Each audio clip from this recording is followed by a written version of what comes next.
It's Wednesday, July 17th, and I'm your host, Sarah Beal. On today's show, we talk OneCape with Cape Cod Commission Executive Director Christy Senatori, wastewater funding with Finance Director Mark Milne, and how the CCRTA is helping everyone from students to seniors get around on public transportation. But first, let's start with some news you can use. It's that time of year again, time to renew your transfer station sticker. Transfer station stickers expired on June 30th, so if you haven't already, it's time to get your FY20 sticker. You can do so 7 days a week from 7:30 a.m. to 3:30 p.m. in the office at the transfer station. You must provide a current registration for each vehicle for which a sticker is being purchased. If your vehicle is not registered in Barnstable or is registered to a P.O. box, you must provide a copy of a valid real estate tax bill, deed, or rental agreement showing your name linked to your Barnstable address with a copy of your current vehicle registration. If your vehicle is leased, a copy of the page in your lease agreement where your name is linked to the vehicle, a copy of current vehicle registration, and proof of residency are required. You can pay by check or money order made payable to the town of Barnstable for $250 for the first sticker. An additional sticker is $25. 2 stickers are allowed per residence. The Cape Cod Commission's 6th OneCape Summit is taking place July 29th and July 30th at the Wastewater Resort in Harwich. Executive Director Christy Senatori joins us in studio to tell us all about it.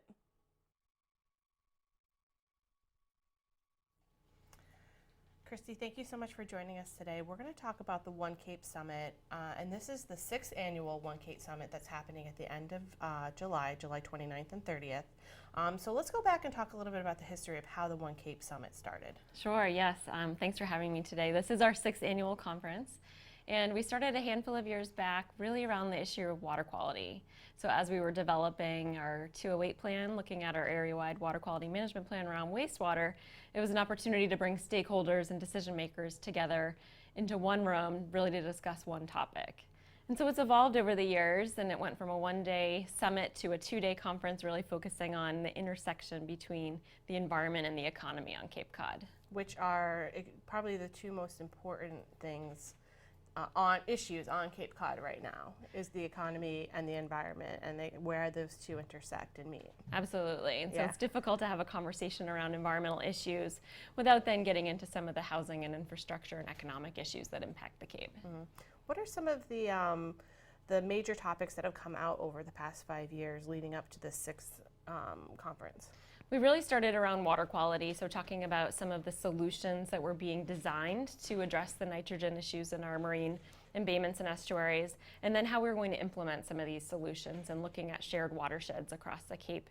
And it evolved into this 2-day summit where really we're talking more now about housing and infrastructure on day 2, but focusing more on coastal resilience and climate change and some of the ways that the Cape is becoming a more resilient place. And this is kind of a place that people can come and they can get more information, but maybe they can also share their own ideas?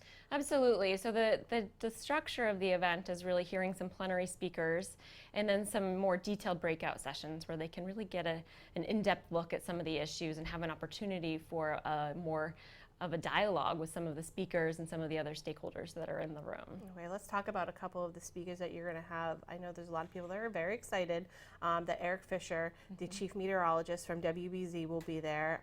What is his talk going to be like? We're very excited to have Eric Fisher this year.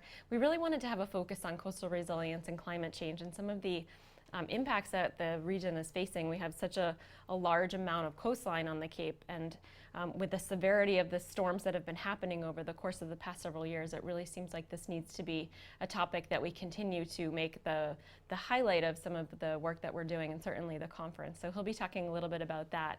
And then we're honored to have Secretary Theorides also following Eric and speaking about some of the similar issues, focusing on coastal resilience, climate change, and efforts that not only the Cape is doing, but the state is doing as a region to make ourselves a more resilient place. Mm-hmm. It's so important. Another speaker that you're going to have is Secretary Mike Keneally, Housing and Economic Development. Is he going to be kind of talking about the economy side of things and the housing and how that plays into everything? Yeah, absolutely. So the first day is really talking about the environment, and then the second day will transition into the economic impacts of some of the work that we're doing. And Secretary Keneally will speak to some of the initiatives that the state is working on with regard to housing and infrastructure. And of course, the infrastructure conversation is tied very closely to the wastewater conversation and to the coastal resilience conversation. So it's a great nexus, and we're really excited to have Secretary Keneally joining us on the second day. That's wonderful. One of the other things I want to talk about, you're going to have breakout session, and then you're also going to have sandbox tool demos. Can you explain what that is? Because I don't know what that is. Yeah. So at the Cape Cod Commission, we have a strategic information office, and we have a lot of data and a lot of information, but that information is only so good as the tools that you can use that data within. So we've developed a lot of decision support tools. And these are really intended for the stakeholders of the region, but also for some of the decision makers within the municipalities across the Cape. And so we have these online tools that are available, and so we'll be doing some demonstrations. Some of our tools that we'll be showcasing are our Watershed MVP tool, which is looking at particular areas and being able to draw certain solutions around watersheds and looking at technologies. One that we're going to be releasing for largely for the public, but also as a demonstration tool at this event, is our Cape Cod Coastal Planner, which has been talked about for a few years. We've worked with a variety of stakeholders and end user group to develop a coastal resilience and a coastal planner tool so that communities can look at areas along their vulnerable coastlines and look at certain technologies that they may want to deploy at the local level. It'll be able to show them the impacts and some of the potential outcomes from deploying certain strategies. So we'll be showcasing those throughout the course of the 2 days. That's wonderful. People will really be able to learn how to access these tools and, you know, so they can kind of see how things might go and things that can be done. So we want to let everyone know that the OneCape Summit is July 29th and 30th. Registration closes this Friday, the 19th. $45 for one day, $90 for the 2 days. Anything else you want to let our viewers know about? It's open to the general public, and it's open to decision makers and municipal staff, but also any interested citizens. So we'd welcome their attendance. They can register at onecape.capecodcommission.org. Wonderful. Christy, thank you so much for joining Thank us you, today. Sarah. The draft plan for the comprehensive wastewater program was delivered to Town Council last month, and the final plan is scheduled to be delivered to the state by this fall. We take a deep dive with Finance Director Mark Milne on how the town is allocating resources and equity for sewer and alternative solutions. Comprehensive wastewater management plan, it's actually starting to come together. With me today, Mark Milne, Director of Finance. That's the big question out there. We know some of the work that has to be done, sewering, there's some alternative things that we're also doing that are taking care of some of the wastewater issues and challenges that the town faces, but we're almost ready to start. Yes, a couple weeks ago the council approved the first big project as part of this plan, and that was the $8.5 million to put in some sewer lines and a pump station along the same route that Vineyard Wind's taking to put in their cabling, and so that presented an opportunity for us to get into the road at the same time that they're going to be in, which will save us close to $3 million of project cost since the road's going to be open. So yeah, we're hitting the ground. The shovels will be in the ground in the near future, and as we go forward, there'll be a lot of financial decisions to be made. All right. So the plan will be filed with the state late summer, early fall. That's got to be done first, is to do that. And then you talk about opportunities and inputs that you're looking at. The plan calls for 60 years. What really is the town going to focus on? That first 20 years? Yeah, we're focusing on the first 20 years right now, trying to project out what's going to happen with changes in technology and where costs are going to go, like construction, inflationary costs on construction, and things like that. It's an exercise that's probably not worth spending a lot of time on. So we're trying to focus on the first 20 years and what we can reasonably project over that period of time. So as part of that plan that needs to be submitted this fall, we have to include a section that provides information on how we're going to finance this. And And we've been accumulating resources for this in anticipation of this day coming. As you know, we have a special revenue fund that we've established, which we dedicate all of our local meals tax. We dedicate a third of our rooms tax. We have the short-term rental tax kicking in as of July 1st. We don't know what that's going to generate yet.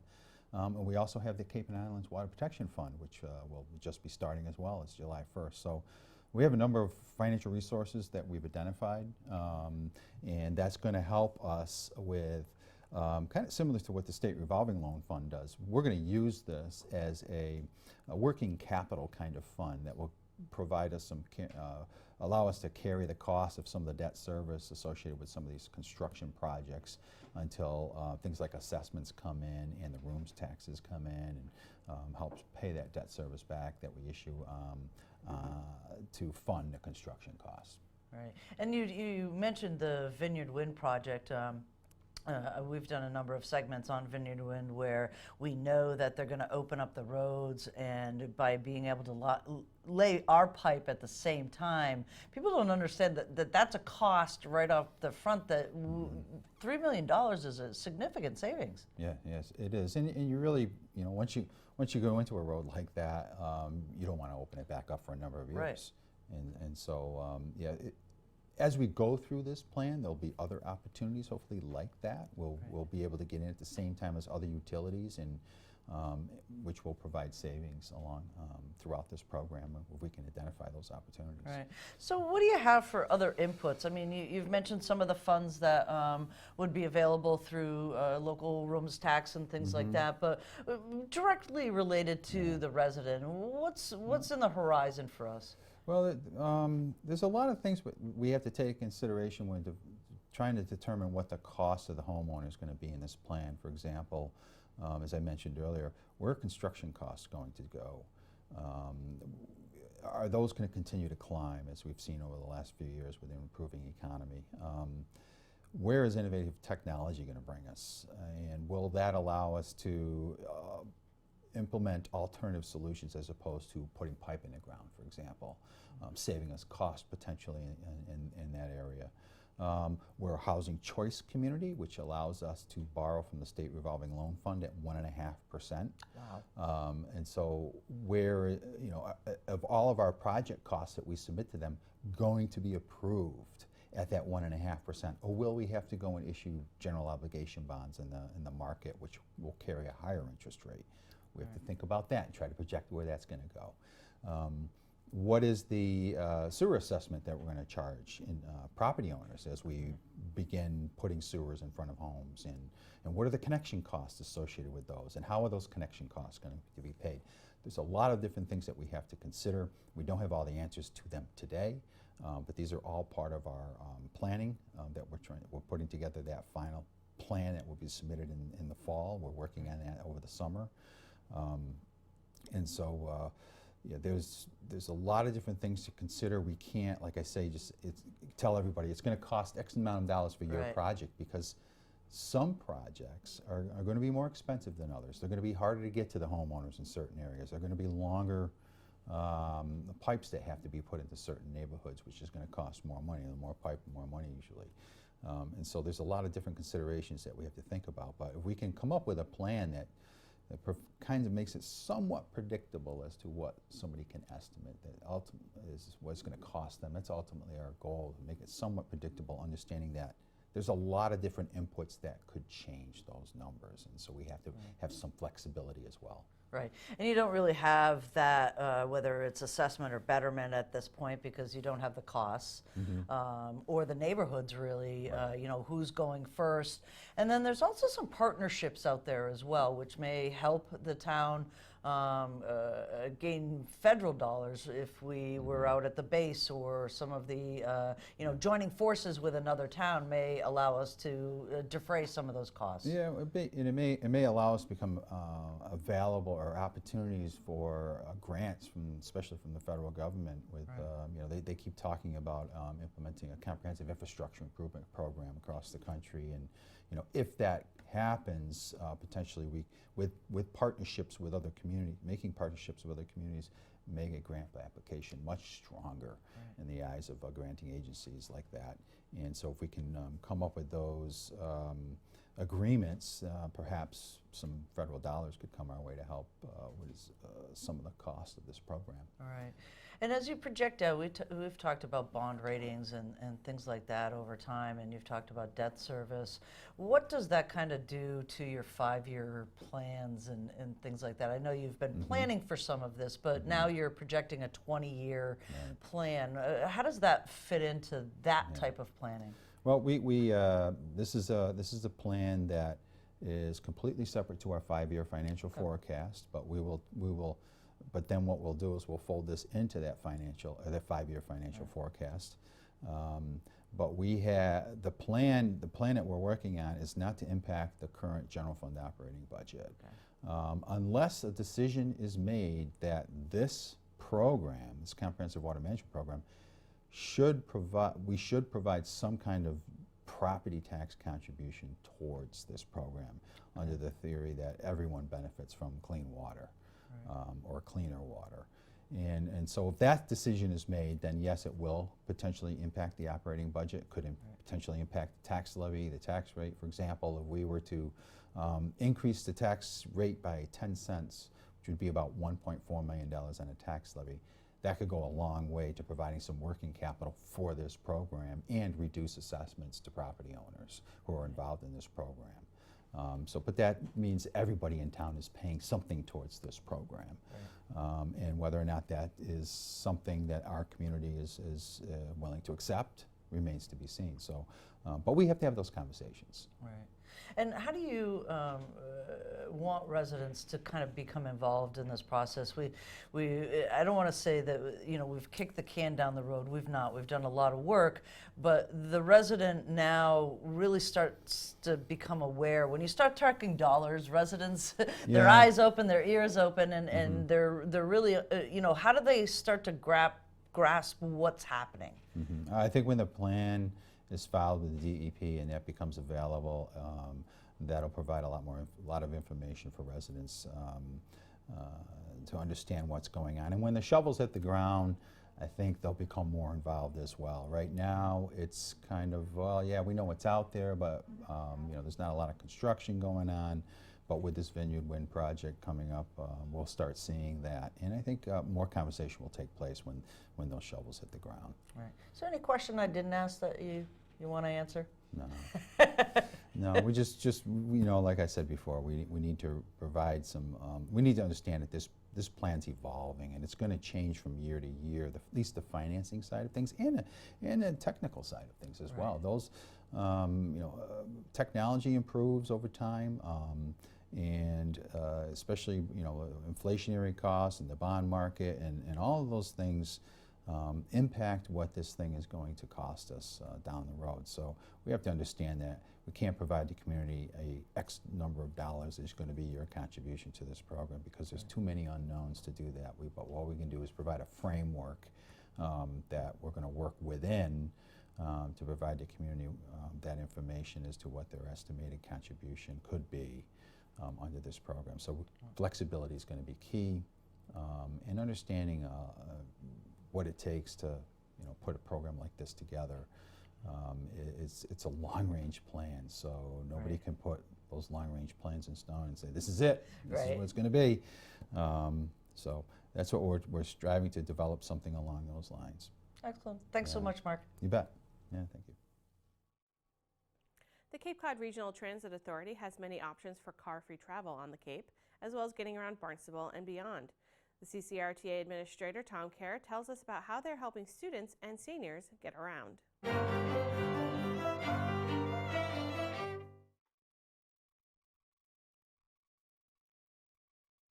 Well, it's interesting, we sit around the office twice a week at least as a staff on Monday and Wednesday, and we come up with ideas that we think would improve ridership and just improve our overall system.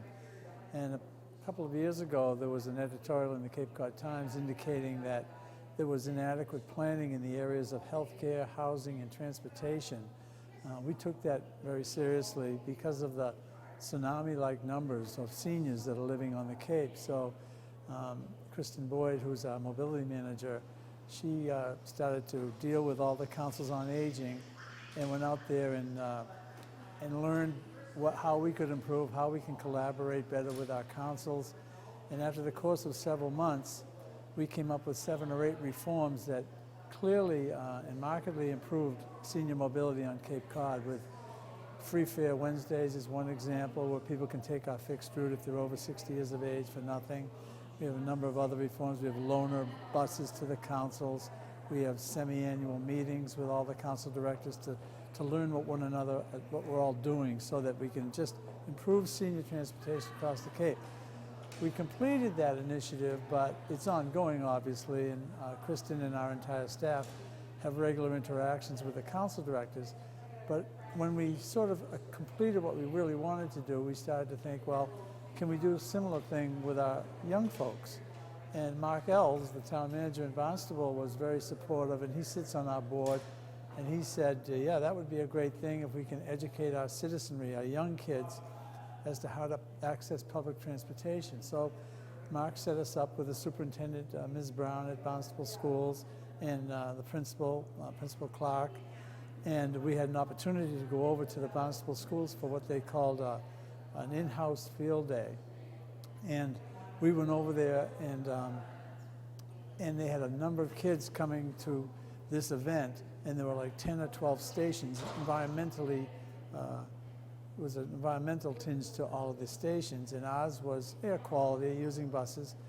And Kristen and our staff came up with a neat little gimmick called the Jeopardy game with transit answers. And it was really popular and exciting, and the kids took part, and they had prizes. They had free passes and things like that we gave out if they got the right answers. And they used our rider's guide to look up the answers, sort of an open book thing. So it was such an overwhelming success, and we've since heard from a lot of the kids. We realize that not every young person on Cape Cod is going to take public transportation, but there are more people that know that we provide an accessible, affordable, and safe service, and our drivers are trained extensively for all of those elements, that it's a means of getting around their respective communities, whether it's to work in the summer, or whether it's over to visit a friend during the summer months, or during all year round, really. Some of the Upper Cape towns are 40 square miles, and parents sometimes don't have the time to carry their kids all over the town. So we found that the more young people from 8th grade and up who know about us, it's better. It improves our ridership. It takes cars off the road, which is always one of our objectives. And so after the Barnstable experience, Kristen presented that Jeopardy game to our board, our advisory board, and they all thought it was neat, and they played with it. And we wouldn't let them leave the meeting until they got the answers right.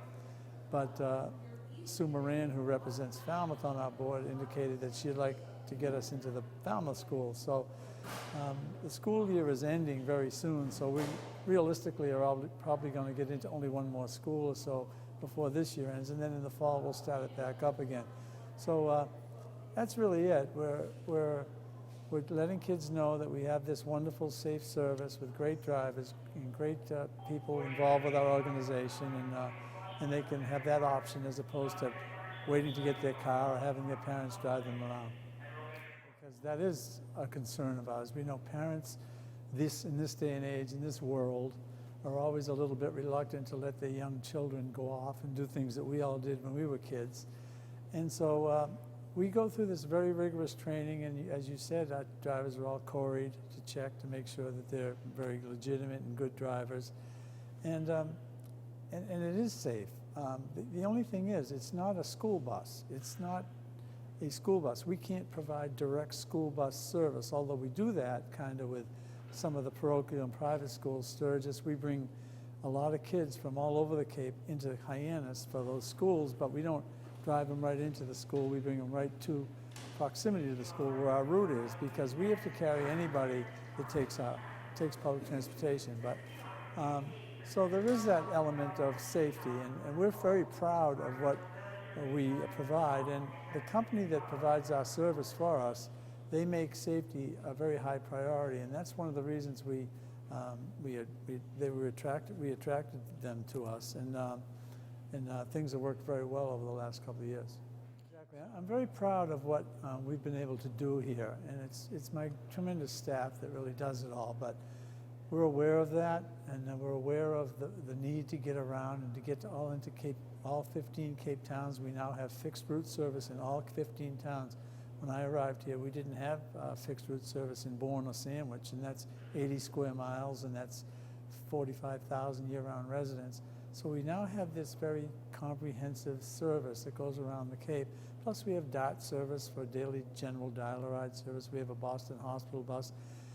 Kathy on our staff is very adept with social media. She makes people aware of what we're up to. We obviously advertise our website, which tells everybody what we can do. So yes, our goal is always to increase ridership, but it's also to take cars off the road. It's also to get people where they need to go at a very affordable price. With all these new means and options such as Uber and Lyft and taxis and intercity buses, they're a little more costly than what we can provide the service in. So we're very proud of what we're able to do here, and our region is comprised of 15 Cape Towns and 400 square miles. So we're pretty excited, and we're pleased that you are willing to put us on the air here to tell the people in Barnstable what's going on.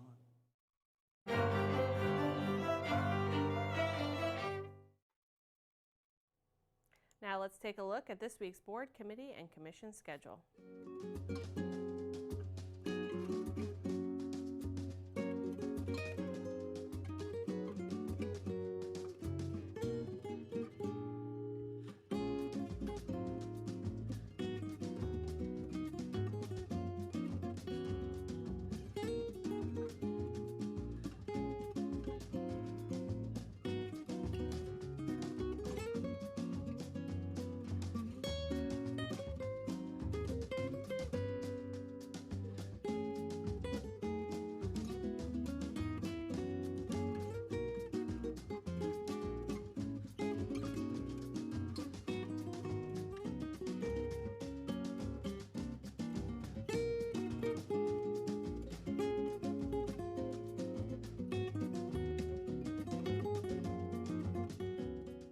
Comments, suggestions, accolades, connect with us on Facebook, Instagram, and YouTube, or send us an email. Channel 18 works for you. For Barnstable Today, I'm Sarah Beal.